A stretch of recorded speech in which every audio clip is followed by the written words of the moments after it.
चलो बता ready. So this is a very very very important video for all the student जिनको switch over से related कोई भी कंफ्यूजन अभी भी दिमाग में। पिछले कुछ हफ्ते में सीन कि रिपीटेडली बच्चों को बहुत ज्यादा ऐसा क्योस क्रिएट हो गया with respect to switch over from CS professional के ओल्ड सिलेबस से न्यू सिलेबस में।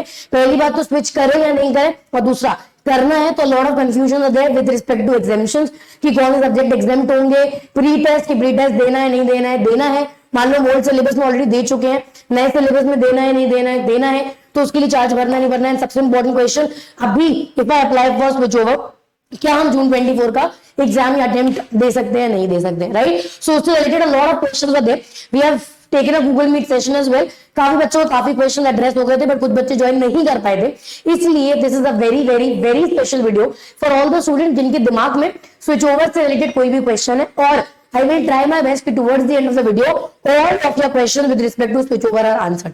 अच्छा, ये कुछ स्क्रीन पे जो आप FAQs वगैरह देख रहे हो, ये ICSI में भी कुछ FAQs निकाले थे, तो आपके काफी जो सवाल है उनका आंसर इन FAQs में है। फिर भी कुछ बच्चों को कष्ट होता है, परेशानी होती है इस जो भी आपका सर्कुलर है उसको समझने में, तो हम लोग इस सर्कुलर को भी समझ लेते हैं।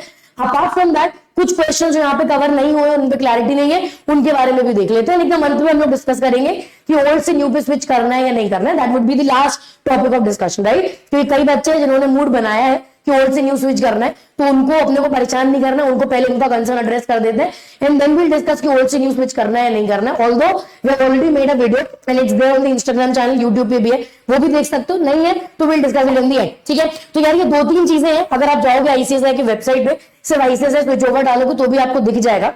फिर भी ये दो तीन चीजें हैं जो आपकी वेबसाइट पे अपलोडेड है and I will make sure कि by the end of the video इस वीडियो के डिस्क्रिप्शन बॉक्स में अगर आप जाओगे तो ये जितने भी FAQ है, जितने भी लिंक्स हैं जो आपके लिए इंपॉर्टेंट है, इनकी link I give in the description box, you can tap on it and आप खुद से एक बार देख सकते हो, ठीक है। चलो शुरू करते हैं। सो यहाँ पर एक FAQ से रिलेटेड लिस्ट है with respect to old syllabus and new syllabus, ठीक है। अच्छा, न्यू सिलेबस यानी कि प्रोफेशनल 2022 का जो न्यू सिलेबस है, हम लोग इसकी बातें कर रहे हैं, ठीक है। ये 1 अगस्त ऑनवर्ड्स जितने लोग भी एग्जाम देने आए उनके लिए ऑलरेडी एप्लीकेबल हो गया है। अब कुछ क्वेश्चंस थे, पहले न्यू सिलेबस में कौन से सब्जेक्ट्स हैं, आई थिंक काफी आइडिया अपने को ऑलरेडी है, बट फटाफट से हम बता देते हैं। So there is module 1 and module 2। तो जहां पे ओल्ड सिलेबस में 3 मॉड्यूल्स होते थे, अभी आपके पास 2 मॉड्यूल है। मॉड्यूल 1 जहां पर 4 सब्जेक्ट है और मॉड्यूल 2 जहां पर 3 सब्जेक्ट है। दोनों मॉड्यूल्स में एक सब्जेक्ट इलेक्टिव है, so you have to choose कि आपको कौन सा इलेक्टिव सब्जेक्ट लेना है ना। सो ऑप्शनल सब्जेक्ट है, ओपन बुक सब्जेक्ट है, तो आपको सेलेक्ट करना पड़ता है कौन सा सब्जेक्ट आपको लेना है, राइट। सो नाउ ग्रुप 1 में आपका ESG है, जैसे कि आपको दिख रहा होगा, है ना।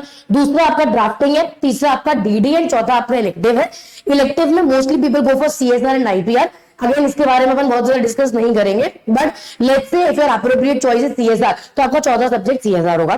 फिर मॉड्यूल 2 में अगर आप देखोगे तो आपका SNCF strategic management corporate finance, जो फंडिंग से आप कंपेयर कर सकते हो, CRI देन अगेन इलेक्टिव 2 जिसमें mostly people go for insolvency, right. अच्छा, अब पहले क्वेश्चन पे हम लोग आते हैं। एक बहुत बेसिक सा क्वेश्चन था कि मान लीजिए हम लोगों ने ओल्ड सिलेबस से न्यू सिलेबस पे स्विच कर दिया है, ठीक है। हम लोगों ने ऑलरेडी ओल्ड सिलेबस से न्यू सिलेबस पे स्विच कर दिया है, तो वो बच्चा जो स्विच ओवर कर रहा है क्या उसको एग्जाम के पहले प्री टेस्ट देना है? तो ये आपको मालूम होगा कि एग्जाम भरने से पहले, फॉर्म भरने के पहले, एग्जाम देने के पहले हर सब्जेक्ट रिलेटेड प्री टेस्ट आपको देना पड़ता है। So if you switch from old syllabus to new syllabus, definitely you have to give a pre test, ठीक है। आपको प्री टेस्ट देना है, although even if you have given it for old syllabus. अगर आप ओल्ड सिलेबस के लिए pre test दे चुके हो तो भी आपको नए सिलेबस के लिए देना है। In fact they have given a registration link, वो लिंक भी आपको इसी FAQ के सर्कुलर पे मिल जाएगा, ठीक है। Everything is there, you have to tap on it and आप उस पर टेस्ट दे सकते हो। प्लस ये टेस्ट देने के लिए प्री एग्जामिनेशन टेस्ट जो आपको, जिसको अपन PET बोलते हैं, ये करने के लिए आपको अलग से फीस भरनी पड़ेगी, ठीक है। सो उसकी लिंक भी वहां पर दी हुई है। Done. Second question, very important question, जिसके बारे में शायद यहाँ पर कभी बात नहीं करी गई है। ये जो आपका विंडो है न्यू सिलेबस वाला, स्विच ओवर वाला, ये नवंबर में खुल गया था, ठीक है। सो नवंबर 2023 में ये विंडो खुला। अभी हम लोग खड़े हैं मार्च 1 मार्च 2024, राइट। सो बच्चों का एक बहुत मेजर क्वेश्चन था, गूगल मीट में भी आई थिंक क्वेश्चन आया था। अभी अगर हम स्विच ओवर के लिए अप्लाई करें, like right now if I apply for switch over and I have to switch, तो क्या होगा? तो अगर आप स्विच करना चाहते हो तो एक मेजर कंसर्न था, क्या हम जून 24 दे भी पाएंगे, और I have to go for December 24। So definitely you can give your June 24 वाला अटेम्प्ट अगर आप अभी अप्लाई कर देते हो, ठीक है। सो अगर आप अभी स्विच ओवर करते हो, आप जून 24 का अटेम्प्ट दे पाओगे, ये क्लैरिटी आई है, ठीक है। तो इससे रिलेटेड काफी ज्यादा कंफ्यूजन था। अच्छा, ये आपको क्वेश्चन नंबर 5 वहां पे दिख रहा होगा, एक बार I read it for you.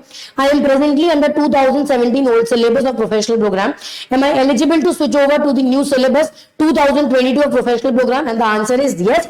Switch over के लिए आपको वहां पर आपका लिंक भी दी हुई है, एंड दे सेइंग इट कि 21 नवंबर से विंडो खुल गया था। So it is nothing else, it is just informing you कि खुल गया था, एंड अब आपको एग्जाम फॉर्म भरने के पहले प्री टेस्ट देना पड़ेगा, ठीक है। सो अभी अगर आप स्विच ओवर के लिए अप्लाई करोगे तो डेफिनेटली आप जून 24 का अटेम्प्ट दे सकते हो। So one thing done and dusted, ये आई थिंक अपने दिमाग में क्लियर हो गया, राइट। अच्छा, अब हम लोग बात करते हैं कि एग्जिस्टिंग सिलेबस मतलब ओल्ड सिलेबस और न्यू सिलेबस के सब्जेक्ट्स कैसे हैं, मतलब अगर ये दिया तो कौन सब्जेक्ट एग्जाम्ड होगा। तो अगर आप यहाँ पे देखोगे ओल्ड सिलेबस में you have module 1, module 2 and module 3, है ना। सो ओल्ड सिलेबस में जो आपका एथिक्स था, ओल्ड सिलेबस में कुछ तो इसमें यहाँ पे प्रॉब्लम है, नो प्रॉब्लम। ओल्ड सिलेबस में आपको दिख रहा होगा यहाँ पे जो एथिक्स है, ठीक है, तो वो सेम आपका, अगर आपका एथिक्स वहां पर क्लियर है तो आपका एथिक्स यहाँ पे भी क्लियर हो सकता है। तो जो मॉड्यूल 1 का एथिक्स पहले था वो ग्रुप 1 का एथिक्स अभी है, ठीक है। सिमिलरली दूसरा आपका टैक्स लॉ था, तो वहां क्लियरली लिखा है even if your tax law का paper is clear, new syllabus में आपको उसका कोई एग्जामिशन नहीं मिलता है, ठीक है। Same applies to RCD also, तो आपको ईएसजी का एग्जामिशन मिल जाएगा if you have cleared ESG, तो न्यू सिलेबस में नहीं देना है। ड्राफ्टिंग अगर आपका क्लियर है आपको नए सिलेबस में नहीं देना है, बट अगर आपका टैक्स क्लियर है उससे कोई फर्क नहीं पड़ेगा, न्यू सिलेबस में उससे रिलेटेड कोई एग्जामिशन नहीं है, ठीक है। Coming to module 2, first you have is DD, तो डीडी अगेन आपका ग्रुप 1 का पेपर है, तो अगर आपका डीडी क्लियर है तो आपको न्यू सिलेबस में डीडी नहीं देना है। सीआरआई अगर आपका क्लियर है तो आपको सेकंड मॉड्यूल ग्रुप 2 का न्यू सिलेबस का सीआरआई नहीं देना है, ठीक है। बट तीसरा आपका आता है आरसीडी, तो even if your RCD is clear, आप वहां पे बहुत क्लियरली देखोगे लिखा है नो एग्जामिनेशन, तो अगर आपका आरसीडी क्लियर भी है तो भी उससे रिलेटेड कोई एग्जामिशन या सेट ऑफ आपको न्यू सिलेबस में नहीं मिलता है, ठीक है। फिर हमारा आता है मॉड्यूल 3, जहां पे हमारा फंडिंग है, एमसीएस और एक इलेक्टिव है, राइट। इलेक्टिव की बात थोड़ी सी हम लोग रुक के करेंगे, I have separate copy for elective कि किस इलेक्टिव के लिए कौन सा एग्जामिशन मिलेगा, ठीक है। तो एमसीएस के लिए आपको अगेन कोई एग्जामिशन नहीं मिलेगा, फंडिंग के लिए आपको न्यू सिलेबस में ग्रुप 2 में जो एसएमसीएफ के बारे में अपन बात कर रहे थे वहां एग्जामिशन मिल जाएगा। सो ग्रुप 1 का टैक्स में कोई एग्जामिशन नहीं मिलेगा, ग्रुप 2 में आरसीडी में कोई एग्जामिशन नहीं मिलेगा, ग्रुप 3 में एलसीएस में कोई एग्जामिशन नहीं मिलेगा, ठीक है। So I hope most of you are already clear with this, but अभी अगर किसी को भी थोड़ा भी कंफ्यूजन रह गया तो इससे रिलेटेड क्लैरिटी मिल गई, ठीक है। अब एक इंपॉर्टेंट क्वेश्चन आता है कि मान लीजिए हम लोगों ने मॉड्यूल 1 दिया और 2 दिया, तो हमको कौन से सब्जेक्ट से एग्जामिशन मिलेगा। 1 दिया 3 दिया तो कौन से सब्जेक्ट से एग्जामिशन मिलेगा, 2 दिया 3 दिया तो कौन से सब्जेक्ट से एग्जामिशन मिलेगा, वगैरह वगैरह, है ना। तो यहाँ पे ये भी उन्होंने क्लियरली डाला है कि अगर आप मॉड 1 देते हो तो आपको न्यू सिलेबस में किन सब्जेक्ट से एग्जामिशन मिल जाता है, अगर आपका मॉड 2 क्लियर है तो किन सब्जेक्ट से एग्जामिशन मिलेगा, एंड अगर मॉड्यूल 3 क्लियर है तो किन सब्जेक्ट से एग्जामिशन मिलेगा, ठीक है। So if you go through this, एक बार यहाँ पे देखना, मॉड्यूल 1 में अगर आपका मॉड्यूल 1 क्लियर है ओल्ड सिलेबस में, मतलब नए सिलेबस में आपको एथिक्स और ड्राफ्टिंग नहीं देना पड़ेगा, ठीक है। बाकी जो बचे हुए आपके सब्जेक्ट है, यानी कि आपका डीडी हो गया, सीएसआर हो गया एंड ग्रुप 2 हो गया, वो आपको देना पड़ेगा, ठीक है। मान लीजिए आपका module 1 and module 2 old syllabus में दोनों क्लियर है, ठीक है, मतलब आपका टैक्स क्लियर है, ड्राफ्टिंग क्लियर है, एथिक्स क्लियर है, डीडी क्लियर है, आरसीडी क्लियर है एंड सीआरआई क्लियर है, बराबर। तो हम न्यू सिलेबस की बात करते हैं। इस केस में न्यू सिलेबस में ग्रुप 1 में एथिक्स आपको नहीं देना है, ड्राफ्टिंग आपको नहीं देना है, डीडी आपको नहीं देना है, पर ग्रुप 1 का सीएसआर आपको तो भी देना पड़ेगा अगर आप इलेक्टिव में सीएसआर चुनते हो तो, या जो भी सब्जेक्ट चुनते हो। अगर आप मॉड 2 की बात करो तो क्योंकि आपका सीआर वहां पे क्लियर हो गया तो सीआरआई आपको नहीं देना पड़ेगा, बट फंडिंग और एक इलेक्टिव आपको देना पड़ेगा, ठीक है। सो अगर आपका मॉड्यूल 1 एंड मॉड्यूल 2 यहां पर क्लियर है तो यहां पर न्यू सिलेबस में ग्रुप 1 में आप सीएसआर दोगे एंड ग्रुप 2 में आपसे फंडिंग देंगे एंड आप आपका इलेक्टिव यानी कि इंसॉल्वेंसी या जो भी आप लेते हो वो देना है, ठीक है। अच्छा, मान लीजिए मैं हमारा मॉड्यूल 1 क्लियर है एंड मॉड्यूल 3 क्लियर है, ठीक है। मान लीजिए हमारा मॉड्यूल 1 क्लियर है, 3 क्लियर है, मतलब कौन कौन सब्जेक्ट क्लियर है, एथिक्स क्लियर है आपका, ड्राफ्टिंग क्लियर है आपका टैक्स क्लियर है, ठीक है, एंड मॉड्यूल 3 से आपका फंडिंग क्लियर है, आपका एमसीएस क्लियर है एंड आपका इलेक्टिव क्लियर है। तो एज आई सेड एमसीएस को कोई एग्जामिशन नहीं मिलना है, टैक्स को कोई एग्जामिशन नहीं मिलना है, ठीक है। तो नए सिलेबस में फटाफट से देखते हैं क्या देना है। नए सिलेबस में इन दैट केस मॉड्यूल 1 में आपको ड्राफ्टिंग नहीं देना है, आपको ईएसडी नहीं देना है क्योंकि आपने वो वहां पे क्लियर कर लिया, ठीक है। सो मॉड्यूल 1 में you will give DD, SCM DD या सीएमए डीडी जैसे भी आप बोलो, एंड दूसरा आपको सीएसआर देना है, ठीक है। सेकंड ग्रुप में इस बार आपको सीआरआई देना है और इलेक्टिव आपका क्लियर है तो सिर्फ सीआरआई आपको वहां पर देना पड़ेगा, right. So that is the scenario कि किन सब्जेक्ट्स का एग्जामिशन मिलेगा किन का नहीं मिलेगा। So we are very clear with the fact कि मॉड्यूल 1 में टैक्स का एग्जामिशन हम लोगों को नहीं मिलने वाला है। मॉड्यूल 2 में आरसीटी का एग्जामिशन हम लोगों को नहीं मिलेगा और मॉड्यूल 3 में एमसीएस का एग्जामिशन हमको नहीं, ठीक है। And if you switch over तो न्यू सिलेबस में मोस्टली आपको सीएसआर देना पड़ जा रहा है, क्योंकि एथिक्स, ड्राफ्टिंग एंड आपका डीडी फिर भी मॉड 1 एंड मॉड 2 की वजह से हो जाएगा, बट सीएसआर आपको देना पड़ जाएगा, ठीक है। So that is how it is going to work. अच्छा, अब ये स्विच ओवर वगैरह के लिए कैसे अप्लाई करना है, ये जो आगे आपको क्वेश्चन दिख रहे होंगे यहाँ पे, question 10, question 11, it is about the same thing कि मॉड्यूल 1 दिया है ओल्ड सिलेबस में, तो आप न्यू सिलेबस में क्या देना है, मॉड्यूल 2 दिया है तो क्या देना है, मॉड्यूल 3 दिया है तो क्या देना है, 1 एंड 3 क्लियर्ड है तो कौन से सब्जेक्ट्स देने हैं, 2 एंड 3 क्लियर्ड है तो कौन से सब्जेक्ट देने हैं, तो ये लिस्ट उन्होंने प्रॉपर्ली आपको यहाँ पर बना के दे दी है, ठीक है। दिस इज एब्सोल्युटली क्लियर, यहाँ पे अपने को कोई भी कंफ्यूजन नहीं है, ये कोई समस्या नहीं है, ये अपना क्लियर हो गया, ठीक है। तो ये ऐसा लिस्ट प्रॉपर्ली दी हुई है, even if you want to go through it once, आप एक बार गो थ्रू कर लेना, बट ये एक बेसिक कैलकुलेशन है जो अपने को समझ में आ गया है ना। अच्छा, अब एक बहुत इंपॉर्टेंट क्वेश्चन, ये बहुत इंपॉर्टेंट क्वेश्चन है। मान लीजिए ओल्ड सिलेबस से हम लोगों ने डिसाइड कर लिया कि हम न्यू सिलेबस में स्विच ओवर करेंगे, हम कर सकते हैं, बिल्कुल कर सकते हो, है ना। स्विच ओवर का आपको एक फॉर्म भरना है, वापस प्रीवियस सारे एग्जाम्स का देना है एंड आप स्विच कर सकते हो। बट मान लो किसी भी मौके पे हमारा ऐसा मन हुआ कि हम न्यू सिलेबस से वापस ओल्ड सिलेबस में स्विच ओवर करना चाहते हैं, तो ये हो सकता है कि रिवर्स नहीं हो पाएगा, ठीक है। So you can go from old syllabus to new syllabus, but new syllabus से ओल्ड सिलेबस आने की कोई भी प्रोविजन आपके पास नहीं है, ठीक है। आई होप ये क्लियर हो गया। अब इससे रिलेटेड मेजर जो आपके डाउट्स है स्विच ओवर से रिलेटेड वो क्लियर हो गए, करना क्या है, क्या कैसे करना है, ठीक है। एक बार हम बात इलेक्टिव्स की भी कर लेते हैं।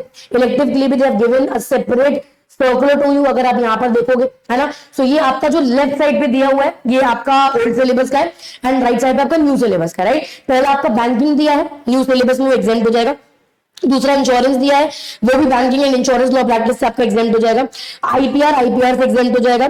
फॉरेंसिक ऑडिट आपका इंटरनल एंड फॉरेंसिक ऑडिट से एग्जाम्प्ट हो जाएगा। लेबर आपका लेबर से एग्जाम्प्ट होगा एंड इंसॉल्वेंसी आपका इंसॉल्वेंसी एग्जाम्प्ट होगा। सो दे हैव गिवन एवरीथिंग कि ग्रुप कौन से ग्रुप का कौन सा सब्जेक्ट आपका एग्जाम्प्ट हो जाएगा, एवरीथिंग इज देयर। इनफैक्ट आपको ये ढूंढने की भी जरूरत नहीं है, I will put the link of the circular in the description, बस एक बार आप ध्यान से देख लेना and the process would be clear. वहीं पर जाके स्विच ओवर के लिए इनफैक्ट अगर वीडियो में डाउट्स क्लियर हो गए तो अभी के अभी अप्लाई करो एंड क्लोज इट, ठीक है। Don't keep that tension in your head. अच्छा, इसके सिवाय भी अगर आपके दिमाग में कोई भी क्वेश्चन रहता है, definitely comment box is open for you. आप बिंदास कमेंट बॉक्स में बहुत सारे क्वेश्चन भर सकते हैं, we'll answer that. But an important question, क्या हम ओल्ड से न्यू में स्विच ओवर करें? पहले वो बच्चा जिसने मूड बना ही लिया है because of any XYZ reason कि करना ही है, तो अब आप वीडियो को यहीं पॉज करके अब आप चले जाओ and you apply for switch over, ठीक है। क्योंकि बार बार दिमाग में कंफ्यूजन से प्रिपरेशन का समय बर्बाद हो रहा और हम तैयारी नहीं कर पा रहे, राइट। वो बच्चा जो अभी भी सोच रहा है या समझने की कोशिश कर रहा है कि ओल्ड से न्यू स्विच करना चाहिए नहीं करना चाहिए, फटाफट से यहाँ पे सुन लेना and I try to keep this video very crisp, short and precise, कि आप एक बार में सिर्फ आपके क्वेश्चन क्लियर हो जाए एंड बहुत ज्यादा पंचायत आपको ना करना पड़े, ठीक है। अपार्ट फ्रॉम दैट कुछ भी रह जाता है you can always tell me in comment box. अच्छा, अभी प्रॉब्लम क्या है ओल्ड से न्यू जाने में, हमने पहले ही बोला है, आई पर्सनली बिलीव कि कोई चीज मुझे ऑलरेडी आती है तो मुझे उसको पॉलिश करने में समय नहीं लगेगा, बट कोई चीज वापस से सीखने में समय लगेगा। अब ओल्ड से न्यू में जाने में प्रॉब्लम क्या है, ओल्ड का कंटेंट और न्यू का कंटेंट में जमीन आसमान का डिफरेंस है, राइट। ये हम कैसे समझे? आप again I am saying this, आप आईसीएसआई की वेबसाइट पे जाओ, ओल्ड सिलेबस के मॉड्यूल और न्यू सिलेबस के मॉड्यूल कंपेयर कर लेना। आप ड्राफ्टिंग का कंपेयर कर लो, आप पीएचडी का कंपेयर कर लो, आप फंडिंग कंपेयर कर लो, आप डीडी कंपेयर कर लो, right. This is one problem. दूसरा प्रॉब्लम, मेजर कंसर्न बच्चों का ये है कि हमसे ग्रुप 1 में टैक्स नहीं हो रहा है ना, नहीं हो रहा है। तो अगर इस वजह से मेजर रीजन ये सामने आया क्योंकि मुझसे मॉड्यूल 1 में टैक्स नहीं हो रहा, इसलिए I am planning to switch over, ठीक है। अब आप 2 मिनट बस सुन के जाना। अगर ये कंसर्न है कि टैक्स नहीं हो रहा और आप इस वजह से न्यू सिलेबस में स्विच ओवर कर रहे हो तो मॉड्यूल 1 आपका नहीं निकला है बराबर, विच मीन्स आपको फॉर श्योर न्यू आपका जो सिलेबस है उसमें ग्रुप 1 में ड्राफ्टिंग भी देना है, पीएचडी भी देना है, राइट। अभी रिसेंटली आपने विकास सर का एक पोस्ट देखा होगा जहां पे ये कंप्लीटेड 100 ड्राफ्ट कंप्लीट हुए, उससे आई थिंक आपको समझ में आ रहा होगा कि कितनी ज्यादा ड्राफ्टिंग की स्किल इज नीडेड देयर, ठीक है। काफी कुछ पढ़ना है। ESD has crossed 150 hours के lecture and I don't know इससे नीचे आप पढ़ भी नहीं सकते हो। मतलब अगर कोई आपको 150 घंटे से कम में पढ़ा भी रहा है, justice is not being done because subject है उतना कि आपको उसको उतना पढ़ना पड़ेगा। A lot of case studies are there, practical understanding होनी चाहिए क्योंकि बहुत संभावना है कि जो नया सिलेबस है वो केस स्टडी बेस्ड आएगा। तो अगर किसी बच्चे की कंसेप्ट क्लैरिटी नहीं है या वो उस हिसाब से दिमाग नहीं चलता है तो रट्टाफिकेशन सिर्फ से नहीं होगा, है ना। DD for that matter has gone 120 hours DD के 80-90 घंटे की रिकॉर्डिंग होती थी, 120 घंटा चला गया, ठीक है। एंड अगेन रीजन बिंग इस बार कंसेप्ट बेस्ड पेपर ऐसे लग रहा है कि ज्यादा आने वाले, क्योंकि अगर आप मॉड्यूल देखोगे नए सिलेबस की मॉड्यूल में उन्होंने स्टार्टिंग में ही डाल रखा है कि एक्सपर्ट नॉलेज इज नीडेड, ठीक है। ये आपको अटेम्प्ट करने के लिए एक्सपर्ट नॉलेज इज नीडेड। इसमें डरने की कोई बात नहीं है, मतलब न्यू सिलेबस वाले उस हिसाब से प्रिपेयर हो रहे, ओल्ड सिलेबस वाले उस हिसाब से प्रिपेयर हो रहे। बट अब अगर आप लेक्चर्स देखने गए, है ना, सिंस यू आर गिविंग जून 24 का अटेम्प्ट, दिसंबर को अभी कंसीडर नहीं कर रहे, आप जून का अटेम्प्ट दे रहे हो, ठीक है। ये 3 महीने में मार्च अप्रैल में, अगर आप ये वीडियो मार्च में सुन रहे हो तो, अगर आप अप्रैल मई में सुन रहे हो तो आप आपकी कंडीशन बेटर समझोगे। मार्च अप्रैल मई में इतने सारे लेक्चर्स देख लेना इज नॉट पॉसिबल, ठीक है। It is very difficult until unless आपके पास हर सब्जेक्ट को देने के लिए रोजमर्रे में 3 घंटा है। और अगर आप लेक्चर्स यहाँ पे कंप्लीट कर भी लेते हो तो सेल्फ रीडिंग का टाइम नहीं बचा, जो इन 3 महीनों में सबसे ज्यादा इंपॉर्टेंट है। Let's just talk about tax, है ना। प्रॉब्लम है पर फिर भी एक बार पढ़ा हुआ है। 3 महीने में अगर हम इस सब्जेक्ट को थोड़ा सा और पॉलिश कर ले या 2 घंटे इसको एक्स्ट्रा देके पढ़ ले, शायद ये फिर भी हो जाएगा, है ना। पर जून 24 के लिए स्विच करके 3 महीने में सारे लेक्चर्स देख के सेल्फ स्टडी करके ये सिलेबस दे देना is actually and practically difficult, क्योंकि इस सिलेबस में इतने घंटे और इतने hours of lectures are needed because practical understanding, conceptual clarity is very important, और ये 80-90 घंटे में नहीं हो सकता है, इट इज नॉट पॉसिबल, ठीक है। आप मॉड्यूल खोलना, हर पेज पे एक केस लॉ है, हर पेज पे एक केस स्टडी है, हर पेज पे एक एग्जाम्पल है, ठीक है। एंड ये एग्जाम्पल देने के पर्पज है ताकि बच्चा सिर्फ थ्योरी ना समझे, उस पर्टिकुलर प्रोविजन का प्रैक्टिकल इंप्लीमेंटेशन क्या है वो भी समझे। इससे ये एक बात एक समझ में आती है, पहली बात तो अपने को नहीं मालूम कि न्यू सिलेबस का जो पेपर है वो इजी आएगा या डिफिकल्ट आएगा। कुछ लोगों के दिमाग में ये भी मिथ है क्योंकि पहला अटेम्प्ट तो इजी आएगा, again we can not say that and we can not predict that, because considering the module बहुत संभावना है केस स्टडी बेस्ड पेपर ज्यादा आ सकता है ना, कि ये एक सिनेरियो बेस पे आप प्रोविजन लगा के बताओ कि क्या होगा, जो आपने आरसीडी में ओल्ड सिलेबस में देखा होगा, तो ऐसे पेपर आने की संभावना है। But again we can not predict because अभी तक न्यू सिलेबस का अटेम्प्ट हुआ नहीं है, so lot of factors are there, है ना। बट कुछ बच्चों को कैसा होता है, ये है कि मान लो मैम मेरा मॉड्यूल 1 एंड मॉड्यूल 3 दिया हुआ है एंड 2 की वजह से मुझे स्विच करना है, या मेरा मॉड्यूल 1 एंड 2 दिया हुआ है, 3 की वजह से मुझे स्विच करना है। So everybody has their own reasons, right. आपको आपकी सिचुएशन समझ में आ रहा है। एक बच्चे ने आज मुझसे बोला कि मैम ओल्ड सिलेबस मुझे 6 सब्जेक्ट्स पढ़ने पड़ रहे हैं, न्यू में मुझे 3 ही पढ़ना है, right, and I will be able to manage, I have compared the module, she has done everything, so in that case considering her scenario it was okay for her to switch, right. तो ऐसा कुछ no नहीं है कि switch नहीं करना है, और ऐसा भी नहीं कि स्विच कर ही लो, है ना। एक बच्चे का ये भी क्वेश्चन आया था, आपको क्या लगता है मैम कि ओल्ड में नहीं निकलेगा न्यू में निकल जाएगा, ऐसा अगेन किसने बोला, है ना। ये भ्रम है जो अपन ने बनाया कि ओल्ड में नहीं निकलेगा न्यू में निकल जाएगा। इस बार का result was comparatively very nice, old में भी बहुत बच्चों का निकला and a lot of students have become CS. New का क्या आने वाला है अपने को पता नहीं है, बट ऐसा कुछ नहीं है कि ओल्ड में नहीं निकलता न्यू में निकल जाएगा या यहाँ पासिंग परसेंटेज बढ़ जाएगा, है ना। आप इन फैक्टर को कंसीडर करो, आप आपका टाइम लिमिट देखो, आप देखो कि आपके लिए क्या सूटेबल है and then decide, right. Even if you switch considering your situation it's absolutely fine, but start preparing अभी, है ना। even if you don't switch and you consider old syllabus, आप उसमें आगे बढ़ते हो तो भी कोई दिक्कत नहीं, बट उसको अच्छे से प्रिपेयर करना शुरू करो, ठीक है। सो आई होप यहाँ पे आपको switch over related questions clear हो गए। नहीं होता है अगेन भी इंटरैक्ट एंड जस्ट आपके कोई भी क्वेश्चन रह गया कमेंट बॉक्स में बिंदास बता दो, I will try to answer them, and अगर बहुत ज्यादा रहता तो we keep a session again, ठीक है। चलो this is Muskan Gupta, I will see you guys later, thank you so much, bye bye, take care.